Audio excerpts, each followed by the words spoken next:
Hi friends समस्त को नमस्कार मोर यूट्यूब चैनल आलिया को समस्त को स्वागत। आज आपण मन को लगे गोटे नुआ रेसिपी नहीं करिया होचे। से रेसिपी रे जेन वेजिटेबल यूज होचे समस्त को ना पसंद थी बट डोंट वरी से ना पसंद वेजिटेबल को एंता गुरी टेस्टी बनामी जे आपण माने मोर तारीफ करी करी श्योर थकी जीवे। चलून वीडियो की देखुन।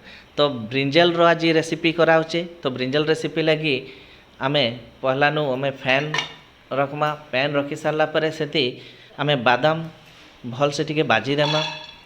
आ देखुन भल से बाजला पर यहाँ काण कि जेन ब्रिंजल सब्जीटा बनाऊे से ब्रिंजल सब्जी रे हेल्दी मसला भी यूज कराऊे। देखुन ब्रिंजल सब्जी रे आमे जेन यूज करूँ से मसला गुड़ाक है बादाम बादाम भल से बाजी सारा पर टिके धनिया देचुँ। धनिया टिके बाजी सारा पर तर इलाची लवंग ए सबू तार पर जीरा टिके पकईचुँ। तो देखुन जहाँ जहाँ पड़ुचे सबू गोटे हेल्दी। देखुन काजू भी पकाइचे सबू हल्का हल्का हल्का बाजी सारा पर जेनता माने पकाउचे सीरियली सेंता ही पकाबे। कहीं केनटा जल्दी पोड़ी जीवा केनटा पछे पोड़वा से लगी सीरियली से हिसाब ही पकाबे। काजू पकाई सारा पर काजू के आपन भल से भाई साल बोले व्हाइट राशि धला राशि के आपन टिके नहीं जीवे। धला राशि भी टिके से पके देबे। तार बाहर तार पर आपन नड़िया कुरो के पकाबे। जदि नड़िया खुर की पकाउछन ताहले व्हाइट राशि की भाजी सारला परे नड़िया खुर की लास्ट की पकाबे। जेहेतु मुई नड़िया खुर नहींचे व्हाइट राशि परे मुई पकईचे। जदि आपन नड़िया रो जदि आपन पीस स्मॉल स्मॉल पीस पकाबा लगी चाहछन ताहले व्हाइट राशि संगे ही आपन पकई देबे। तो यहाँ कि भल से जिते बेले में सबू मसला हो सारा पर भल से भाजी सारा पर ताको बाहर कर देमा गोटे ग्राइंडर रे। आ आमर पाखे कटा होइतिबा लहसुन आ अदा देदेमा। सेतिया में दुईटा स्मॉल स्पून रो मिर्चा गुंड तापरे हाफ स्मॉल स्पून रो हल्दी पाउडर तापरे गोटे हाफ टी स्पून रो लवण लुण देदेमा। लुण दे सारा पर ताको आमे ग्राइंड करदेमा। विदाउट वाटर ग्राइंड करमा। देखुन विदाउट वाटर ग्राइंड करबे कर सारा पर अधा ग्राइंड करेंगे। अधा ग्राइंड कर सारा पर एंता मसला दिसबा। तार बाहर में काटी प्याज और धनिया पत्र डेंटी सहित धनिया पत्र दे देबे। सबू दे देकी पानी देबेनी। आ जदि दरकार पड़े भी जस्ट टिके हल्का बागिर पानी देबे ताकि मसलाटा आमर ए हिसाब अभी देखी पार्छन तो मसला केनता है मसला पेस्टा ई हिसाब ही हबार कथा ग्रेवी हबार कथा। बाकी पानी अभी टिके भी नहीं करबे कहीं लगी आपन नेक्स्ट वीडियो देखते लागे गले आपन जानी पारबे पानी कहीं लगे नहीं हबार कथा ग्रेवी केनते लगा हबार कथा। तो ई हिसाब आपन गोटे बाहर कर देबे गोटे गिना रे। तापर आमे जेन बैगन आनी सबू सान साइज रो बैगन आ गोटे साइज रो आनी बेले बेटर लगवा। बड़ साइज आनबे नहीं। तो तार लगी स्पेशल बैगन यहाँ ये तरकारी लगी स्पेशल बैगन इटा ही थी ताको एंते आमे देखुन चार भाग करी करी ताको काटुचु। काटी सारा पर लून पानी रे ताको आमे दे देमा। तो लून पानी रे सबू एंता दे सारा पर आमे ताको आनमा से बैगन खानी करी जेन मसला आमे प्रिपेयर करिचु से मसला को आमे एबे से बैगन भितरे भल से आमे भर्ती कर देमा। भल से पहला देखबे काटला बेल को ही देखबे पोक अच्छे कि नहीं टिके सब आड़े देखी देते। तापरे भल से मसला सबू से बैगन भितरे भर्ती कर सारा पर ताको साइज रे भर्ती करी रखमा।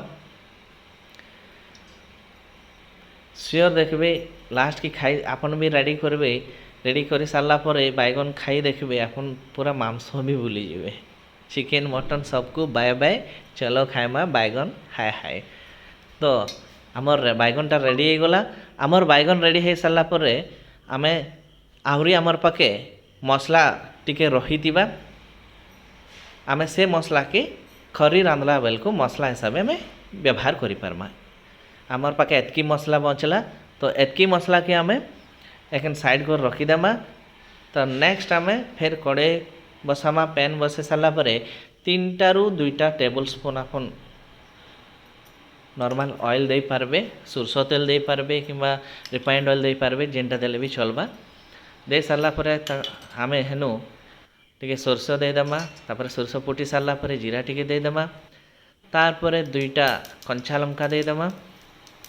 2टा कंचा लंका सारा पर आमे करी लीफ इन बुरसुंगा पतर भी इन दे देमा टिके तार बाहर आम गोटे सुखा मिर्चा देदेमा तापर ताको टिके भल से दे सारा बाजी हो सारा टिके फुटी सारा आम जेन बैगन रे मसला भर्ती करें रखीचु आम से बैगन को आम क्या करमा गोटे गोटे आम धीरे से कड़े चारिआडे आम सजाईदेमा भलसे जेनता कि तले समस्ते लटकी थे गोटे उपरे गोटे जेनता नाई थे ठीक साइज रे आम बसईदेमा आम एमता बसईदेला यहाँ बसई सारापर एबे टिके ताको हल्का से बाजीदेमा 1 ରୁ 2 मिनिट भितर बाजी सारापर तापर आम से बलका रही मसला गुड़ा को आम से जगार देदेमा कड़े कड़े दे सारापर ताको आम भलसे गांठीदेमा जिते बेले भी गांटुवे मसला देखुवे ताकि बैगन को पूरा यार सियाड़ गांठी नहीं देवे ताकि से बैगन भितर जो मसलाटा बाहरी नहीं जाबार कथा तो बैगन की धीरे धीरे एंता उल्टावे धीरे धीरे उल्टे करी हल्का से 1 ରୁ 2 मिनिट टिके बाजवे एमती बाजी सारापर देखुन बाजी हो गला एबे आमे आ टिके ताकू मसला जेन अगली थिबा सेती मसला टिके पानी देकी पानी रे ताको आमे देदेमा टिके फुटी सारापर देखुन कलर भी टिके टिके धीरे धीरे तार चेंज हो गला अब आमको जिते पानी दरकार सेतकी पानी आमे टिके नॉर्मली दे देकी ताको मीडियम फ्लेम रे आमे ताको भल से एंता बाजमा तापर सब हो सारापर ताको स्लो फ्लेम रखी देकरी ताको आमे ढांकुनीटा ढांकी देमा ढांकी सारा पर देखुन 5 मिनट 2 ରୁ 3 ରୁ 5 मिनट भितर हो सारापर ढांकुनी अलग आम टिके तार उपरे गरम मसला पकईदेमा गरम मसला पकई सारापर ताको टिके ढांकी देमा ढांकी देकरी आम धनिया पतर पे टिके बाहर करी धनिया पतर देदेमा धनिया पतर देलापर आम ताको बंद करदेमा हो गला आमर ब्रिंजल सब्जी रेडी एबे आमे बाड़मा देखुन आमे बाड़ी प्लेट रे बाड़ुछु बाड़ी सारा पर एटा बैगन बड़ा होउछे श्योर माने बहुत जन बैगनटा खाई ना पारन जनता कि वेजिटेबल सब वेजिटेबल आम लगी भल है देह लगी खाइबार कथा तो मेनली छुआ माने बड़ माने हो बैगन की बेसी पसंद नहीं करन तो किंतु एटा आपन रांधी कर देबे श्योर आपन घर घरे छुआ बड़ जिते जन अछन श्योर से मैंने कहबे ये बहुत टेस्टी अच्छे बहुत बढ़िया अच्छे बोलबे आपन घर घरे जदि कुनुआ भी आइबे थरे आपन तांको एटा खिले दियन नेक्स्ट टाइम जते बेले आइबे से माने आगुनु फोन करी कहिथिबे जाउछु हो आमर लगे से बैगन तरकारी तोर रांधब टिके खाएमा बोलबे पक्का कहिथिबे आपन बहुत तारीफ करबे थैंक यू सो मच।